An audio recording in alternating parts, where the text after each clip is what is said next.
2026కి సంబంధించి పద్మ అవార్డుల గురించి చూద్దాం.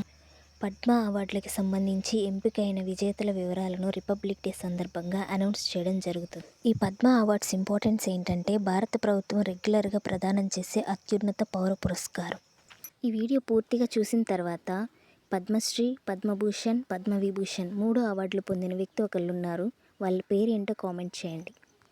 నార్మల్గా భారత ప్రభుత్వం పౌరులకు 4 రకాల పౌర పురస్కారాలను ప్రదానం చేస్తుంది. ఇందులో హైయెస్ట్ సివిలియన్ ఆనర్ ఏంటంటే భారతరత్న. కాకపోతే దీన్ని ప్రతి సంవత్సరం ఇవ్వడం జరగదు. Second hire civilian honour Padma Vibhushan, third one Padma Bhushan, fourth one Padmashri. మనం ముందుగా చెప్పుకున్నట్లుగానే ఈ అవార్డులను జనవరి 26న అనౌన్స్ చేస్తారు, కానీ ప్రదానం చేయరు. మరి ఈ అవార్డులను ఎప్పుడు ప్రదానం చేస్తారు అంటే మార్చి, ఏప్రిల్ నెలల్లో రాష్ట్రపతి భవన్లో నిర్వహించే కార్యక్రమాలలో భాగంగా విడతల వారీగా నిర్వహిస్తారు. 2026 సంవత్సరానికి చూసుకుంటే 5 పద్మవిభూషణ్లు, 13 పద్మభూషణ్లు, 113 పద్మశ్రీలు, టోటల్గా 131 అవార్డులు ప్రకటించడం జరిగింది. అయితే వీటన్నిటిని గుర్తుపెట్టుకోవాల్సిన అవసరం లేదు. ఎగ్జామ్స్ కోసంగా కొన్ని ముఖ్యమైనవి గుర్తుపెట్టుకుంటే చాలు. అందులో ముఖ్యంగా తెలుగు వ్యక్తులు, స్త్రీలు, నిత్యం వార్తల్లో ఉండే నటీనటులు, క్రీడాకారులు, అలాగే నెంబర్లు గుర్తుపెట్టుకుంటే చాలు. గుర్తుపెట్టుకునే ముందు కేవలం వ్యక్తి పేరు మాత్రమే కాకుండా గ్రహీత పేరు, రాష్ట్రం, ఏ విభాగంలో అవార్డు వచ్చింది అనేది గుర్తుపెట్టుకుంటే సరిపోతుంది. పద్మవిభూషణ్లో తెలుగువారు లేరు, పద్మభూషణ్లో తెలుగువారు లేరు. కానీ డాక్టర్ నూరి దత్తాత్రేయుడు తెలుగు వ్యక్తి అయినప్పటికీ గవర్నమెంట్ రిలీజ్ చేసిన అఫీషియల్ స్టేట్మెంట్లో ఎన్ఆర్ఐ కేటగిరీలో ఉంది. అయితే ఇంకో 2 తెలుగు వారికి కూడా పద్మశ్రీని అనౌన్స్ చేశారు. కానీ ఒకరు కర్ణాటక నుంచి, మరొకరు ఢిల్లీ నుంచి నామినేట్ అయ్యారు. వీళ్ళని అలాగే నూరి దత్తాత్రేయుని కలుపుకుంటే తెలుగువారు 14 మంది. పద్మవిభూషణ్ నుంచి స్టార్ట్ చేద్దాం. మొత్తం 5 మందికి ఈ సంవత్సరం పద్మవిభూషణ్లు రావడం జరిగింది. బాలీవుడ్ యాక్టర్ ధర్మేంద్ర.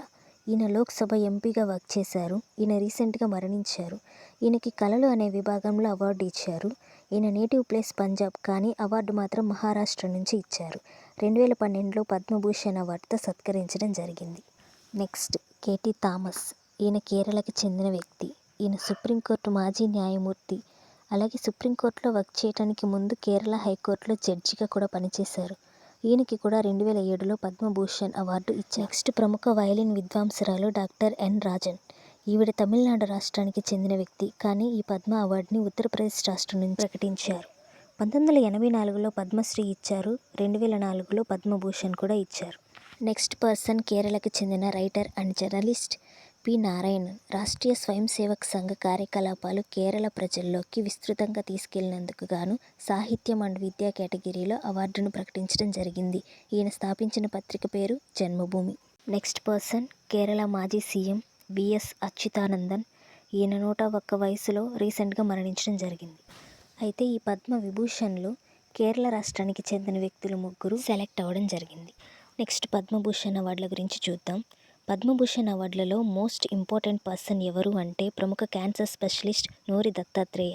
ఈయన ఏపీ రాష్ట్రంలో కృష్ణా జిల్లాకు చెందిన వ్యక్తి. కాకపోతే నామినేట్ చేసింది ఎన్ఆర్ఐ కేటగిరీలో అమెరికా నుంచి. ఈయనకి 2015లో పద్మశ్రీ అవార్డు కూడా వచ్చింది. పద్మభూషణ్లో ఇంకో డాక్టర్ కూడా ఉన్నారు. ఆయన తమిళనాడుకి చెందిన ప్రముఖ జీర్ణకోశ వ్యాధి నిపుణులు కల్లిపట్టి రామస్వామి పళనిస్వామి. ఈయనకి 2007లో పద్మశ్రీ కూడా వచ్చింది. Next Malayalam actor Mammootty. ఈయనకి 1998లో పద్మశ్రీ వచ్చింది. Next Hindi singer Alka Yagnik. రీసెంట్గా మరణించిన జార్ఖండ్ మాజీ సీఎం శిబు సోరెన్. నెక్స్ట్ ఉత్తరాఖండ్ మాజీ ముఖ్యమంత్రి Bhagat Singh Koshyari.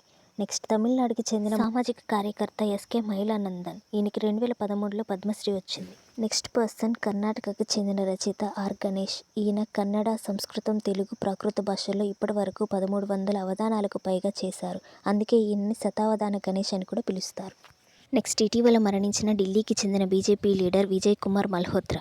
Indian Olympic association అధ్యక్షుడిగా కూడా ఈయన వర్క్ చేయడం జరిగింది. నెక్స్ట్ ఎస్ఎన్డిపి యోగం జనరల్ సెక్రటరీ వెల్లంపల్లి నటేశన్. ఈయన కేరళకి చెందిన వ్యక్తి. ఎస్ఎన్డిపి అంటే శ్రీ నారాయణ ధర్మ పరిపాలన యోగం. కేరళ రాష్ట్రానికి చెందిన ఒక ధార్మిక సంస్థ. నెక్స్ట్ అడ్వర్టైజ్ రంగానికి చెందిన పీయూష్ పాండేకి కూడా మరణానంతరం పద్మభూషణ్ అవార్డు ఇవ్వడం జరిగింది. ఈయనకి 2016లో పద్మశ్రీ అవార్డు కూడా ఇచ్చారు. Next Kotak Mahindra bank founder Uday Kotak. వీళ్ళతో పాటు రిటైర్డ్ టెన్నిస్ ప్లేయర్ విజయ్ అమృతరాజ్కి కూడా పద్మభూషణ్ అవార్డు ప్రకటించడం జరిగింది. ఈయనకు 1983లోనే పద్మశ్రీ కూడా ఇచ్చారు. నెక్స్ట్ పద్మ అవార్డులు పొందిన వాళ్ళల్లో మనకి బాగా తెలిసిన తెలుగు యాక్టర్స్ రాజేంద్ర ప్రసాద్ గారు, మురళీమోహన్ గారు ఉన్నారు. వీళ్ళిద్దరికీ ఏపీ రాష్ట్రం నుంచి పద్మశ్రీ వచ్చింది. రీసెంట్గా మరణించిన టీటీడీ ఆస్థాన సంగీత విద్వాంసుడు గరమెల్ల బాలకృష్ణ ప్రసాద్ గారికి కూడా పద్మశ్రీ ప్రకటించడం జరిగింది. సంస్కృత భాషలో విశేషంగా కృషి చేసి ప్రపంచ సంస్కృత మహాసభలకు అధ్యక్షత వహించిన వెంకట కుటుంబ శాస్త్రికి కూడా ఏపీ నుంచి పద్మశ్రీ వచ్చింది. నెక్స్ట్ తెలంగాణ రాష్ట్రానికి చెందిన వ్యక్తుల్ని చూద్దాం. కూచిపూడి నాట్యంలో ప్రతిభా పాటవాలకి గాను తెలంగాణ రాష్ట్రానికి చెందిన డాన్సర్ దీపికారెడ్డికి, Apollo cancer centre director Palgonda విజయానందరెడ్డికి, AIG hospital directors doctor Guduru Venkatrao గారికి, non ferrous material technology development centre director doctor Krishnamurthy Balasubrahmanyam గారికి, DRDO retired scientist G Chandramouli గారికి, centre for cellular and molecular biology ప్రధాన శాస్త్రవేత్త డాక్టర్ కుమారస్వామి తంగరాజ్ గారికి, అలానే రీసెంట్గా మరణించిన రంగారెడ్డి జిల్లా శంషాబాద్కి చెందిన సహకార ఉద్యమ నేత మామిడి రామిరెడ్డి గారికి, వీళ్ళే కాకుండా ఇంకో ఇద్దరు తెలుగు వ్యక్తులైన యూజీసీ మాజీ చైర్మన్ మామిడాల జగదీష్ కుమార్కి ఢిల్లీ కోటాలోను, అలాగే హిప్టెక్ కో ఫౌండర్ శశిశేఖర్ వెంపటికి కర్ణాటక కోటాలోను పద్మశ్రీ ఇచ్చారు. తెలుగు రాష్ట్రాలకి చెందిన పద్మ అవార్డ్స్ ఎన్ని అంటే 11. తెలుగు రాష్ట్రాలకి చెందిన ఎంతమంది వ్యక్తులు పద్మ అవార్డ్స్కి సెలెక్ట్ అయ్యారు అంటే 14 మంది. వీళ్ళతో పాటుగా యాక్టర్ ఆర్ మాధవన్ గారికి, ఆసియాలోని మొట్టమొదటి తల్లిపాల బ్యాంక్ని స్థాపించిన ముంబైకి చెందిన పిల్లల డాక్టర్ అర్మిడా ఫర్నాండెజ్ గారికి, క్రికెటర్స్లో రోహిత్ శర్మ, హర్మన్ప్రీత్ కౌర్లకి, అలాగే హాకీ ప్లేయర్ సవితా పూనియాకి కూడా పద్మశ్రీ ఇవ్వడం జరిగింది. నెక్స్ట్ నెంబర్స్ వైజ్గా చూసినట్లయితే మొత్తం 131 మందికి ఇచ్చారు. పద్మ విభూషణ్లు 5, పద్మభూషణ్లు 13 మంది, పద్మశ్రీలు 113 మంది, మహిళలు 19, మరణానంతరం 16, విదేశీయులు 6. రాష్ట్రాల వారీగా చూసుకుంటే అత్యధికంగా మహారాష్ట్ర నుంచి 16 మంది, తమిళనాడు నుంచి 13 మంది, ఉత్తరప్రదేశ్ నుంచి 12 మంది సెలెక్ట్ అవ్వడం జరిగింది.